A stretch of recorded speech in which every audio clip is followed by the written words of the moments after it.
What is it that people are seeing? Is it a man? An animal? A myth? Or something else? Are they delusional? Are they lying?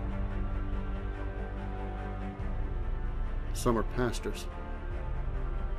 Some are law enforcement. Some are military. If they are delusional liars, why do we trust them to lead us to God? To put people in jail and to protect our way of life? Why are their words and actions good enough for that? But when it comes to experiencing something out of the ordinary, something fascinating, something possibly terrifying, they become a fool, a joke, an idiot. Not here. We are the Big Dog T2B. Welcome to the show.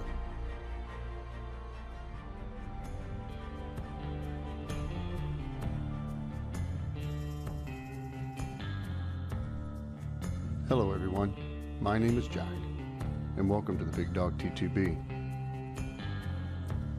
Tonight we have part 3 of our show with Reverend Dave, the founder of the Big Dog T2B, Nathan Bowling, and Tim Coonbo Baker.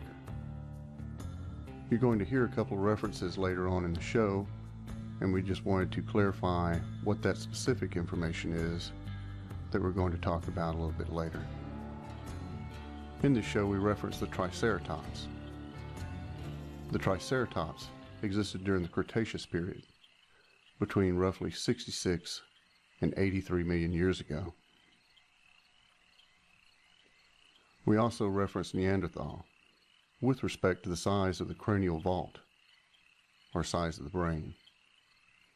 The cranial vault for Neanderthal was 1,410 cubic centimeters on average. Homo sapiens are 1,350 cubic centimeters on average. Well, enough of that. Let's get on with the show. In the reconstruction of pre-humans in Cro-Magnon, Neanderthal, all of those, their bone structure is not sapien. Their bone structure is extremely more dense, right? Exactly. They have basically great ape bone density. Now, when they did the reconstructions on these things, because they were paid to look for pre-humans, when they did the reconstruction, they used human sapien muscle density and skin density when they went about reconstructing these things. And when you take these things and reconstruct them, and you use great ape musculature and skin, you end up with a much different rendition of what the pre-humans and the pre-sapien Homo species, what those things look like. You get down to looking at it that way, you know, there's a whole lot less mumbo jumbo than what a lot of people want you to believe. It's a lot more cut and dried to me than most people would ever imagine. To me, it's not a stretch at all to think that these Nephilim might have been the Neanderthals. But, like you said, that somehow they carried through genetically, and this backbreed that, you know, that Hitler was doing, you know, you might be able to be successful at what he was trying. Who knows? I don't know. You know, extract enough of that DNA and get it concentrated in the right places, and, you know, you might be able to make your own Bigfoot. CRISPR technology. We already know that just the average man that has an Amazon account can toy with genetic manipulation right in his garage. Now, this is technology that the public is recently, let's say within the last 10 years, learning about. What do you think our governments have had 50 years before that. Whatever you can trust and believe, it's been my experience in working both for the government and all four of us on this program have had their toe in this water as working for the federal government at some point. So very well, what they tell us that is open source information, what they really have is well past that when it comes to the advancements that they've made. Now, let me just give you a little tiny example of how far we were ahead. We had in 1984, and it wasn't just me, they were commonly around on different projects. We had laptop computers in 1984, which laptops were not available in the commercial world for a number of years later. The laptop computer I had a 2 gigahertz processor in it. 2 gigahertz processors were not available for any price out in the private world until the year 2000. My laptop computer had two 2 gigabyte hard drives in it. 2 gigabyte hard drives were not available for any amount of money in the commercial or private world until 1998. My laptop computer had a color plasma monitor on it. I don't think color plasma monitors were available on laptops until early 2000s. I'm not sure about that, but they certainly weren't available in the commercial world until in 1984. You know, I can't even imagine what is available out there now, just in electronics.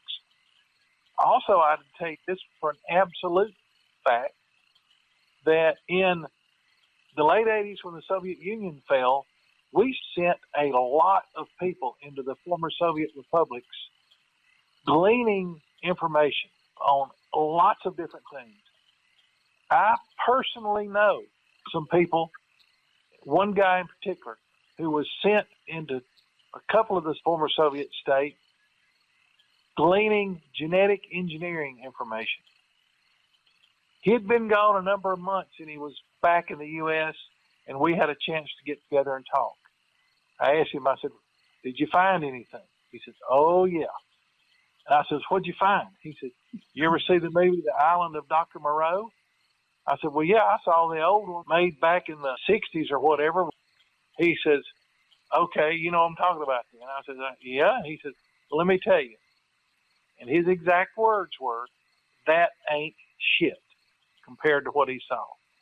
Now, I got to know another guy who was involved in that. And he said that they actually collected live walking around specimens. And I said, well, how long have these things been around? He said, oh, some of them are, 20 plus years old. And he wouldn't tell me very much, but he mentioned human canine crosses as well as human crossed with some other animals. And the Soviets were trying to breed the perfect soldier or breed super intelligent animals that could be used for different purposes. Animals that had the intelligence of humans, and they were pretty successful at it. There's a lot of crap out there that we have no idea what's out there.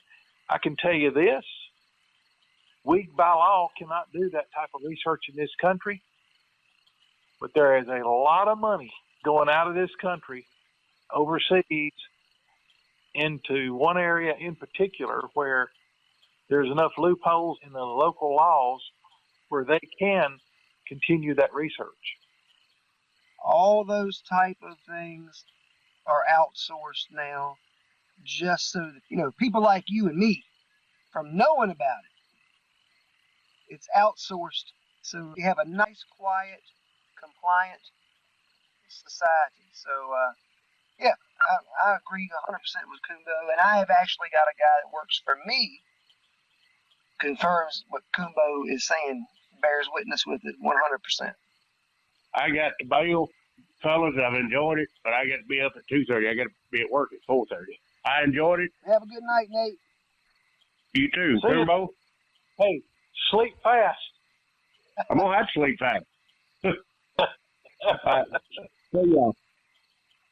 All right, bye. Good night, brother. Good night. Good night. So I have another softball to throw in there. A little change of venue. How old is the Earth? Not near as old as they say it is. Dave and I have already had this discussion a little bit. Coonbo and I probably have too, so it might be a little contaminated. But there are things that are coming to light that are going to force some changes in the scientific world. And because of those changes and what it would mean, the scientific world is trying to push it to the side as much as they possibly can. And one of those things is a couple of years back, they found soft tissue in a triceratops horn in Montana. And they already have a program going on right now, from what I hear, to bring the mammoth back. Correct. The woolly mammoth. If we have soft tissue in a triceratops horn, maybe fossilization isn't what we think it is, and the biblical timeline might be right. Well, you remember the deal where it made a big stir on the internet here a while back, where they found that Nokia cell phone embedded in rock, that was proof of time travel and everything? Well, I saw an article about that here just really recently. They've been examining that rock, and they've looked at the phone, and they've determined that the phone is definitely of recent production and within the last, 15, 20 years or something like that. But that the rock is actually that new. They got to look at it, the type of rock, and they have found out that rock can form much, much, much orders of magnitude more quickly than they ever imagined. So that sort of further supports the idea that the Earth is near as old as what they think. In the idea that we could have triceratops, and I'd have to look to see how many millions of years ago that period was. Right. That soft tissue could survive in a triceratops form for that many millions of years goes along the Kennedy assassination and the magic bullet. After they found the soft tissue in the triceratops horn, they went around and started looking at bones in different museums, and they found more soft tissues of other species. And now you can't get permission from any of these museums to examine these bones for soft tissue. The scientific community is saying, nope, you're going to make us rewrite too much stuff. And we're going to have to all sit around with egg on our faces, and everything that we've ever said to you is now going to come into question. I was going to say that Hollywood is the biggest indicator of things that are coming down the pike for public consumption. Look at Jurassic Park. I mean, a movie that came out, the first one 20 years ago, now is a very real possibility. Right. Well, let me run something by you. Have either of you guys seen the information that came out? This group of scientists have been studying the salinization rate of the oceans. Yes. And they have back projected that. and at the rate of erosion and salinization of the ocean, when they go back and they reverse the salinization rate, it goes back to just X number of thousands of years rather than millions and millions or billions of years. They're working on projecting. If you started, when the Earth was created, if you they don't know if the water was somewhat salty from the beginning or not, but even if it started out as perfectly fresh water, it doesn't take that many thousands of years to get back to that point, because they can go back and study the erosion rates and all that, and they've got records on the salinization rate of the ocean over, I don't know what length of time, but they're able to figure out that the Earth is just thousands of years old rather than millions of years old, based on the salinization rates. roughly 6,000 years. It's way shorter than I thought it would be. It's crazy. I don't know. Well, the scientific community and the religious community, in my opinion, years ago settled on their market share. The religious community had so much of the population, and by so much of the population, they had so much of the economy, and the scientific community had their market share, and they were happy with that. They stopped rocking the boat, right? They stopped bickering, they stopped arguing.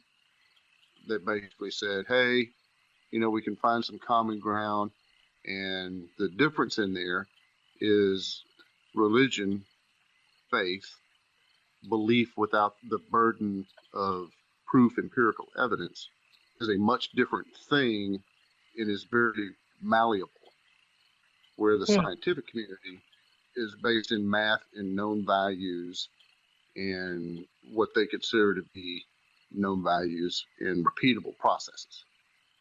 Yeah. I also recently figured out that their carbon-14 dating methods weren't worth a crap. And with this, science took hold and gained momentum, and belief in God, which God to me is a wonderful thing, and atheists should promote it, because you can't hide from God. It's its own repercussion system. You need less police. That's why I think atheists should really promote God. It's a free police force. But science has pushed further and further and further and further, and they've got this increasing market share.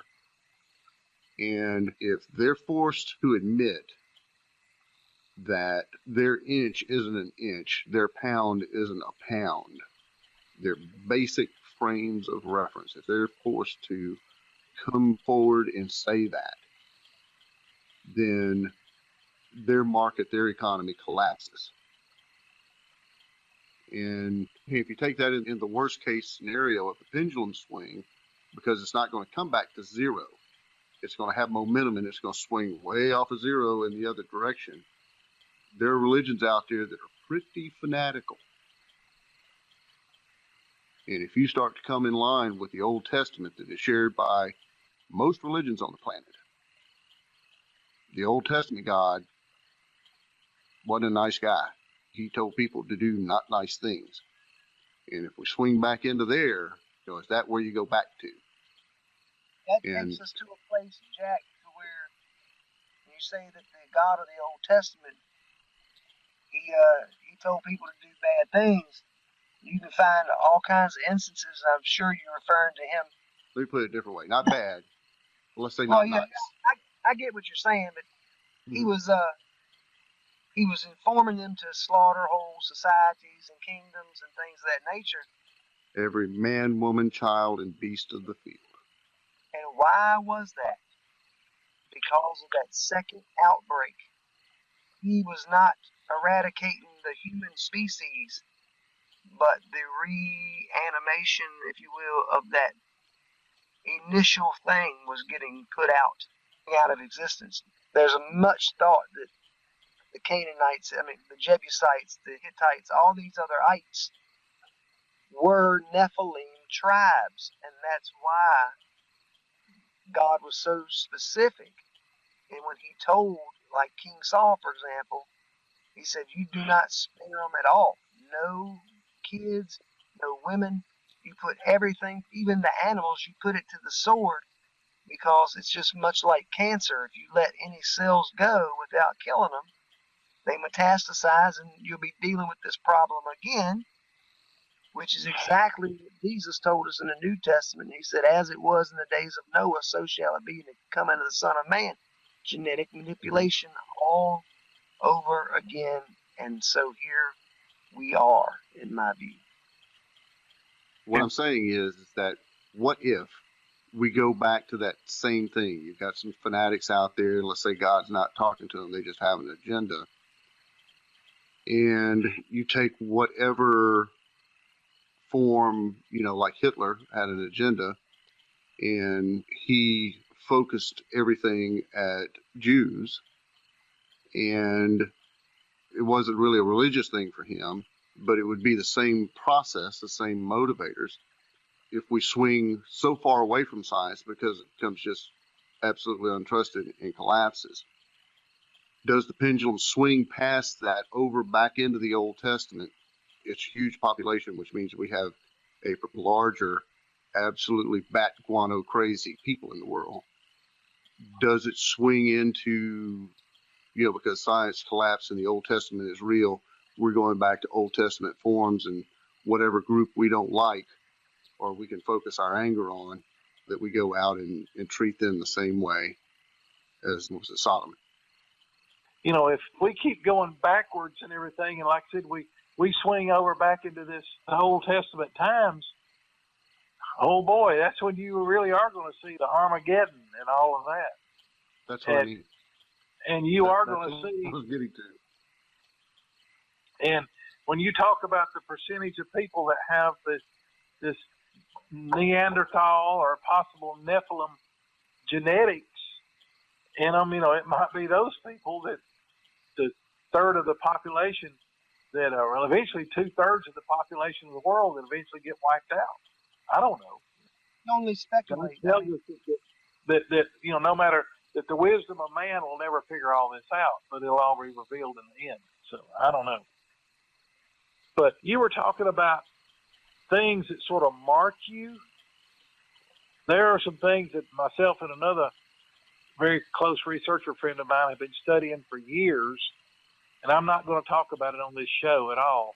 I'm not ready to reveal it, but I'd like to talk to you about it offline, see what you think. It's some characteristics that we've noticed over the decades of people who are more attuned to Bigfoot, and that they seem to be more attuned to us.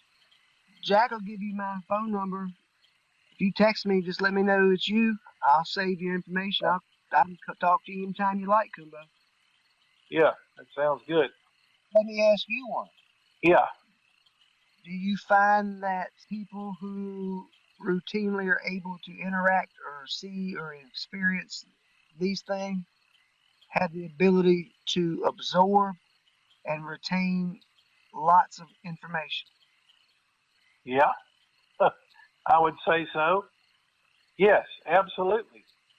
Even though they might be just as country as they can be, they're wise people. Careful.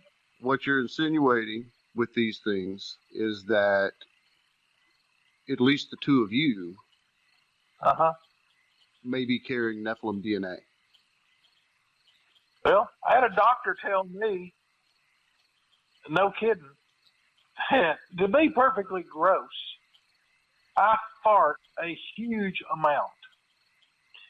And he told me, and this is a guy that was a very well-educated doctor, he told me that was a sign that you have old genetics. Absolutely, I fart more than anybody I know.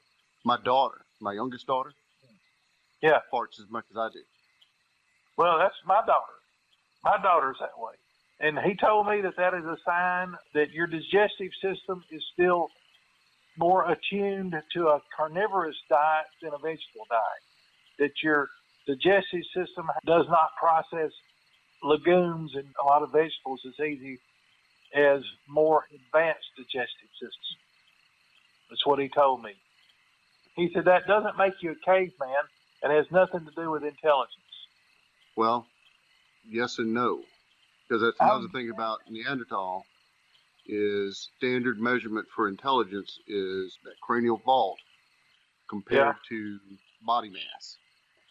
And Neanderthal had a bigger brain than we did proportionally. Okay. Well, The Neanderthal had the occipital bun at the rear base of the skull.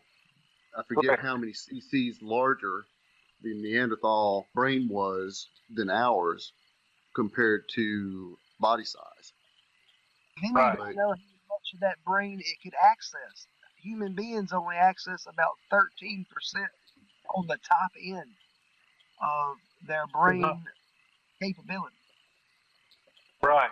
There's just a lot of little strange markers that Troy and I have figured out over the years about people who have this mark or that are much more attuned to them. And, you know, hell, I think I probably do have a fair amount of Neanderthal DNA in me. I have an extremely acute sense of smell. Me too. I used to run deer over people, tracking them on scent. Correct. And I can smell deer. I can smell elk. I was always able to pick up on and smell things that other people couldn't. And I also have incredible night vision. And my wife is just astounded with things that I can see at night that she can't. And myself and my daughter, my oldest daughter, have both been identified with what they call the Hercules gene. You familiar with that? No, I'm not. The Hercules gene is a genetic, I don't know if it's a problem, or it's a part of your genetics. It makes your muscle density and muscle fibers tighter woven than the average person. And Jack will tell you this, I've been talking to him for months. I'm 5'6". I'm 210 on average. I compete in amateur strongman contests with the guys in the super heavyweight division at my body mass. I just pulled a full-size Toyota Tundra with 5 people in the back, 60 feet in 36 seconds at 210 pounds. I routinely do demonstrations at church where I roll frying pans up with my bare hands. I used to be hellaciously strong when I was younger. I know when I was in college, I went to Auburn back in the 70s, and Shug Jordan was a coach down there. One of my buddies kept wanting me to try to walk on Auburn's football team. So he drugged me down there, and I really didn't want to, and I didn't. But I went down there with him, and I weighed like 180, 190 pounds then.